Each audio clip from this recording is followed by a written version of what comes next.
Hello sir, యువతలో మోకాళ్ళ అరుగుదల రావడానికి కారణం ఏమిటి? Hi, this is Dr. Vinod Reddy, consultant orthopedic surgeon in Medicover Hospital, fellowship in arthroscopic and joint replacement surgeries. ఎక్కువగా మనకు మోస్ట్ కామన్ క్వశ్చన్, మోకాళ్ళ అరుగుదల రావడానికి కారణాలు ఏమిటి? మామూలుగా మోకాళ్ళ అరుగుదల అనేది 55-60 సంవత్సరాల వాళ్ళకి మామూలుగా జనరల్గా ప్రైమరీ ఆస్టియోఆర్థరైటిస్ అంటాము. అంటే రీజన్స్ ఏం లేకపోయినా కానీ అరుగుదల స్టార్ట్ అవుతూ ఉంటుంది. ఆఫ్టర్ 60-65 పెయిన్ రావడం సహజము. ఎక్స్రే తీస్తే దాంట్లో అరుగుదల ఎక్కువగా ఉండడం కామన్. అట్లా కాకుండా యువతలో, యంగ్ పీపుల్లో most common reason are one of the most common reason అనేది మనకు మెనిస్కస్ ఇంజరీస్. అసలు మెనిస్కస్ అనేది ఏమిటి అంటే, మనకు మోకాళ్ళ లోపల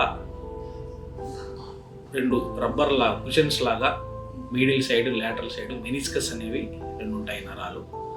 వాటి ఆ మెనిస్కస్ ఇంజురీస్ వల్ల, అవి సరిగా ట్రీట్ చేయకపోవడం వల్ల మనకు అరుగుదల రావచ్చు.